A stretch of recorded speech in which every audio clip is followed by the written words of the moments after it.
What's up, guys? The gate was $4.3 million, arena record. The attendance was 18,321. Obviously, you know it's our 23rd consecutive sellout. Fight of the night, no shocker, Costa versus Rockhold. The performance of the night went to Edwards and Altamadano. They all won $50,000. Dane, I'm sure you're probably still buzzing like we are right now about that incredible finish. I mean, just talk us through what you thought of that fight. Yeah, I thought that Usman fought the perfect fight, and it was crazy because I was listening to the commentary, and Rogan and Anik and DC were dead on with everything that they were saying on what Edwards needed to do and what he should be doing, and as soon as they were saying it, literally lands the head kick, and yeah. It's kind of hard to contextualize like the entire history of the UFC in one moment, but is that one of the most shocking finishes to a title fight that you ever remember? Yeah, I mean, you think of everything that was on the line for Usman tonight, and Usman fought with absolute and total confidence all night. Fought the perfect fight. It might not be the most fan-friendly, style, but he was landing big shots to the body, big shots to the head, elbows. Couldn't have fought a more perfect fight till the last minute. It's crazy, right? Anderson Silva's record stays secure. I mean, what does that say to you? Like, how difficult it is to win 16 fights in a row in the UFC? Well, it's how crazy the sport is. I was talking. It's what makes this sport the greatest sport in the world. That you can sit through 4 rounds and 4 minutes, and that can happen in a fight. Anything is possible in this sport, and. Every time we make a fight and they're like, oh, this is a lopsided, one-sided. There are no lopsided, one-sided fights in this sport. Anything is possible. And I said this week, talking to you guys, the problem with this fight was people won't give Leon enough credit, and he's a very dangerous opponent. Yeah. Wow. You took kind of an unprecedented step this week and said, hey, if Leon wins, we probably got to do a rematch. Do you still believe that's the case? How do you not do Wembley? I mean, I don't know. Yeah. I was going to ask, you want to do it in England? I mean, ideally, would you want to do it in England? Yeah. Awesome. All right. I do want to ask you about the co-main event with Luke Rockhold, and it seems like he's done.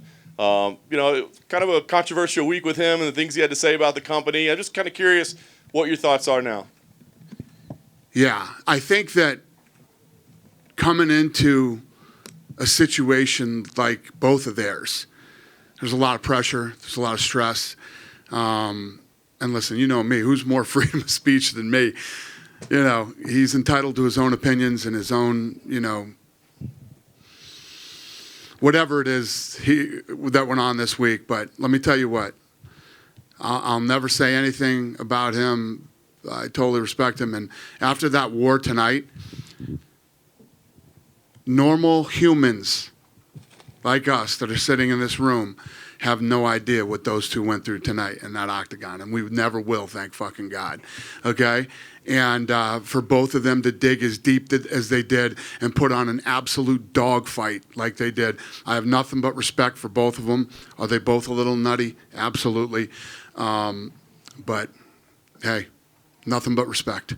The last question I had, I did want to ask you about Merab Dvalishvili as well. Not necessarily the most exciting fight of the night, but certainly a big win over Jose Aldo. Just what did you think of his performance, and do you view him up there now in those top few guys in the bantamweight division? Yeah, I mean, listen, I think that first of all, I love Jose. I don't want to shit on Jose, but Jose had zero offense tonight, and Merab didn't go after it like a guy that looks like he wants to fight for the title. And when asked the question about his friend holding the title and what did he want to do, he never really answered the question. So, I think that Merab had, I always say this, we're the bells and whistles guys. We lay it out there for him. We give you the opportunity to shine.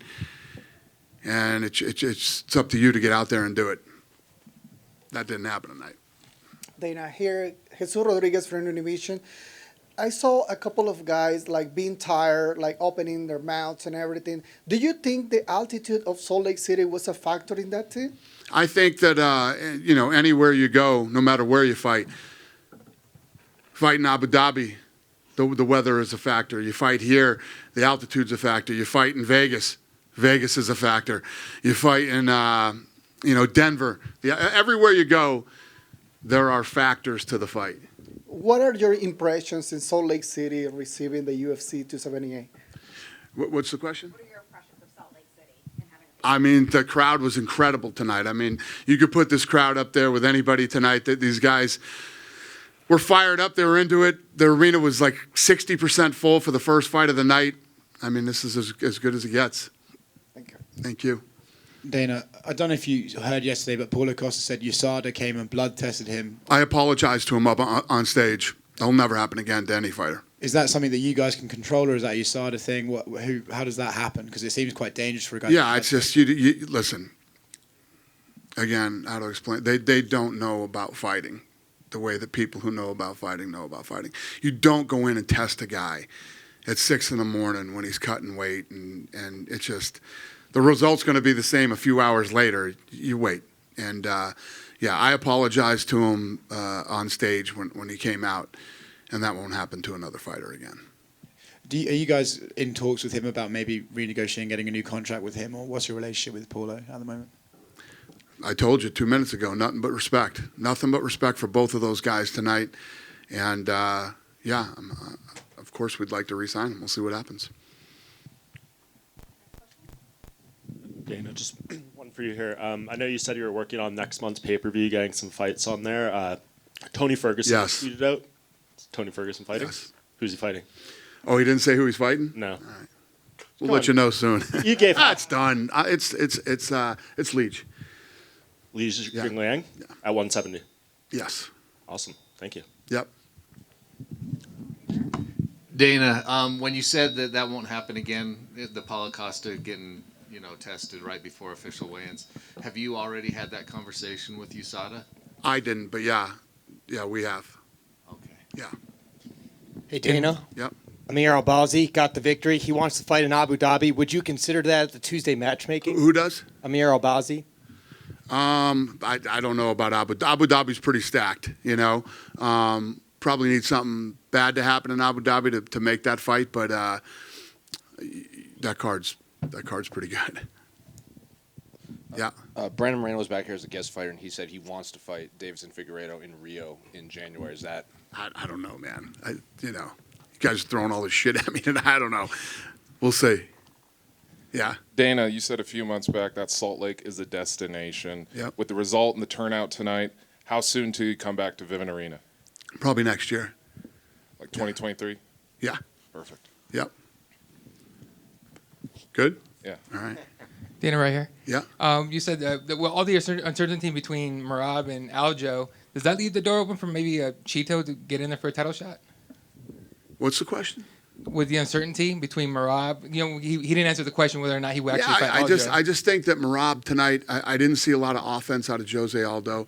I think that, when you're on a card like this, the place is packed like this, and you want to make a statement in that division, you go for it. And listen, I get it. He's fighting Jose Aldo and whatever it might be. I don't know. I don't think Merab did himself a lot of favors tonight. Would that leave the door open for maybe Chito Vera? I have no idea. Thank you. Yep. Dana, I was just wondering, the Gronk telecast, what they did was pretty interesting. I know that it's probably more a Vegas question than anything else, but what you revealed with Derek Carr and Gronk wanting to play for the Raiders, at least it was close. Can you kind of talk about that a little bit? I didn't want to talk about that, no, but he sort of sucked me into it on live TV. Yeah, it's true. And I talked Brady into playing for the Raiders. And Gronk was coming with him. And they were negotiating the deal, and they were really close to getting it done. And then Gruden pulled the deal, and Brady was not happy about it. Neither was I. And, yeah, and that's that. He went to the Buccaneers and won the Super Bowl. I don't want a fucking box there. I wanted Brady at you know what I mean? Crazy. But yeah, it's true. And I thought that I would never tell that story publicly, but what the hell Gronk was doing tonight that he brought that up. But yeah. what could have been, I guess, huh? Yeah, it would have been amazing for the city and would have been amazing for the Raiders. I mean, their first year there, they got Brady and Gronk, you know. So, yeah. I'm sure Mark Davis is real happy to hear this story. Dana, right over here. Yep. 6 years ago, you were here for a fight night, and you kind of talked about that it was on a specific day, and so it was kind of tough to get a big crowd out here. Tonight, you sell out a pay-per-view event. You have a huge opportunity with Leon capitalizing on this big fight. And so I'm just curious, what is it like seeing the world of mixed martial arts, or the sport of mixed martial arts, grow at such a high pace over the last 6 years? Yeah, no, it's been incredible. I mean, just over the last 2 years, it's been incredible. So, but tonight is a testament to that. I mean, you look at Rockhold and Paulo Costa tonight. They're both acting crazy all week. You know, you don't know what to expect when they come out. But anybody who knows anything about the sport knows that if they come out and do what they are capable of doing, you're going to get a fight like we got tonight. We end up getting that. And then, you know, we're probably in a situation, there was a minute left of the fight. You probably had people getting up and walking out because it looked like, you know, this was going to be a shutout for Usman, and boom, a head kick. It's what makes this sport so great, so exciting, and why it's so fun. You can never take it for granted and think that something's over until it's actually over. And when you get that moment that I call the holy shit moment, which was the head kick, and you have everybody in the arena at the same time, everybody who's home watching TV at the same time, everybody in bars at the same time, just explode. It's pretty special, man. The sport is pretty special. Yeah. Hi, Dana. UFC has a new TV as partner in Brazil for 2023. It's Bundy. Would you mind to let me know a little bit more how happy and excited you are UFC is with the new deal, the new partner in Brazil? Yeah, you know, we've been wanting to bring Fight Pass to Brazil for a long time. It's finally going to happen, and obviously get back to Brazil. We haven't been there in a long time either. And I know there's been a lot of smack talking about me. I will be in Brazil for this fight. So we're excited. I don't know what else to say other than that. Finally, and we're excited. We're coming back, Fight Pass, and I'm coming back to Brazil too. I'm looking forward to it.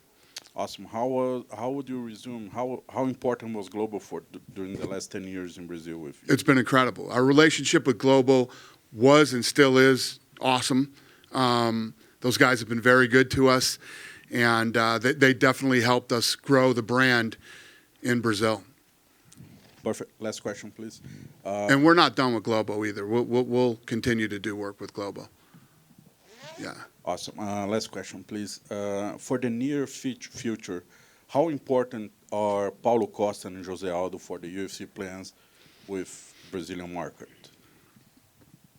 How important are Costa and Aldo for the future in the Brazilian market? Yeah, I mean, obviously, Costa had a great fight tonight.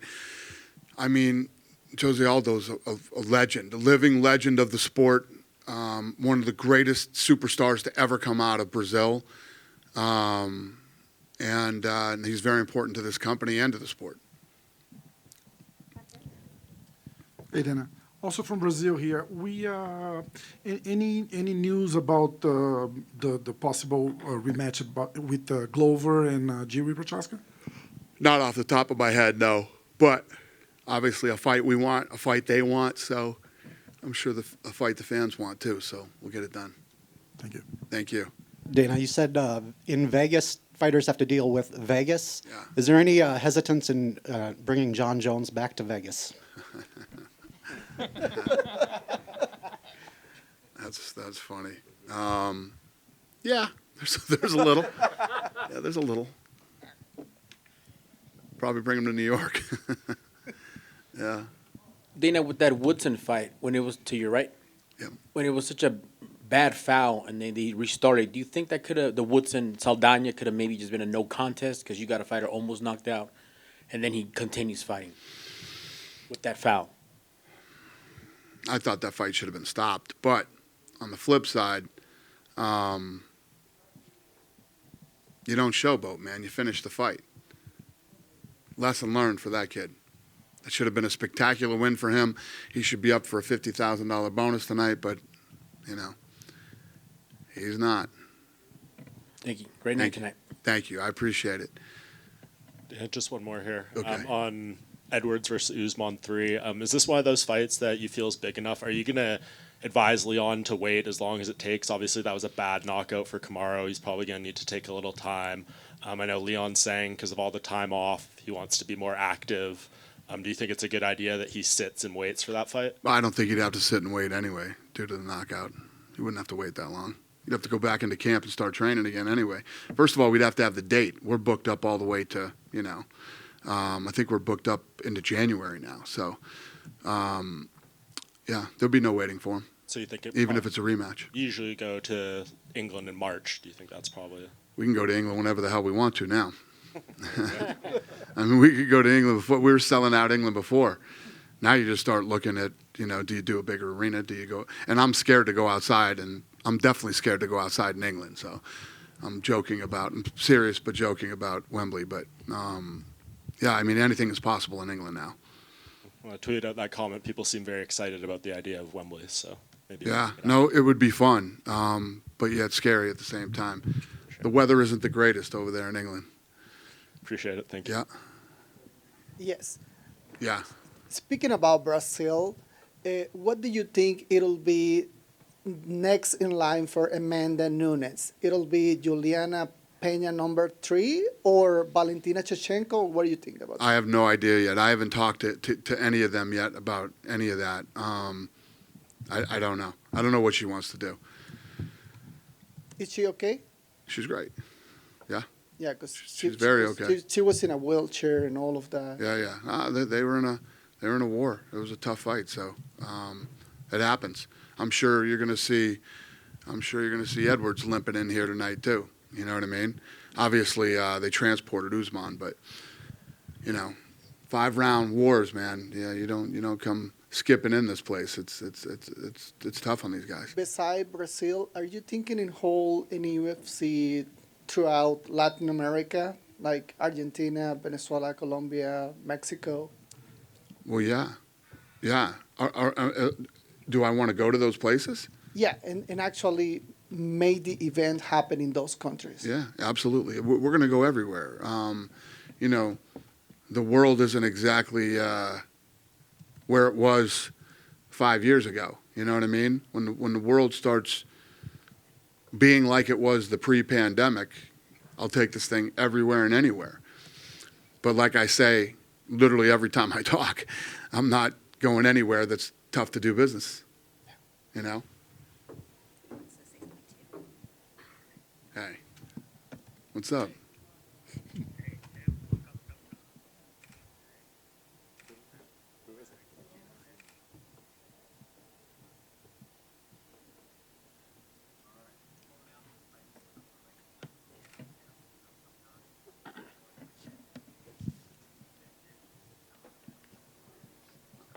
All right, brother. I understand, man. Great fight.